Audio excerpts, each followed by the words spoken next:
Tim from ITB Packaging, and this morning I'd like to just review the installation of our bulk container center split dunnage into a bulk container. There's just a few items that you're going to need in order to perform the install. You'll need a 1/2 inch to a 9/16 lathe screw. It's a very sharp pointed screw with a fairly flat head on it that'll hold the dunnage. You're going to need some kind of a cordless drill. You'll need a marker, and of course you'll need the dunnage itself and whatever bottom that you're going to put into the container.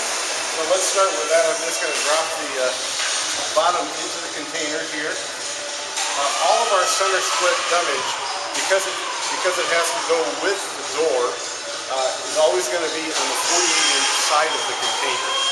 That's where you're going to be installing the divider. So the first thing I'm going to do then after I've dropped the foam bottom into the container is I'm just going to mark the ribs on the door of the container. And in this case I usually recommend that you use 6 screws to attach it. So I'm going to mark the outside attachment, one a little bit further in on the middle door if there is one. I'm going to find another spine here, and then 3 more on the other side.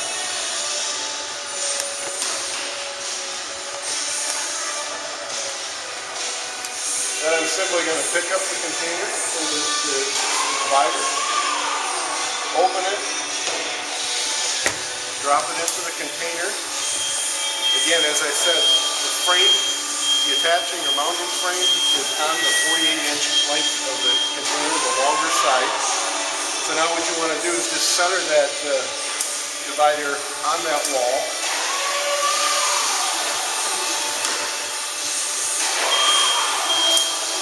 The way our divider is designed, you should probably have about a 1/2 to 1/4 inch between the end of the plastic corrugated frame and the outer wall of the container. I'll start in the middle. Once I've got it centered, I simply take the screw, find one of my rib markings, and drive the screw in.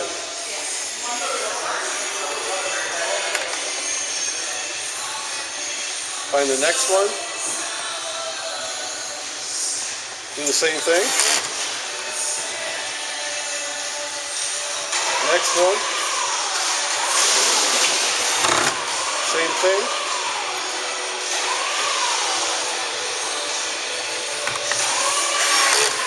Next one, and so on, all down the side of the divider. The reason we want to mark the ribs is because you're using a very sharp screw. We want to make sure for maximum adhesion to the container and for the safety of operators that may be putting their hands on the side of the wall, that you drive strictly into the ribs. I recommend that if you go outside of the ribs, that you either use a grinder or you move it back to a rib. It's much stronger when it's drilled into a rib. All you're going to do then is simply place the other divider in the container and repeat the process all over again, and you've got a well-installed center split divider.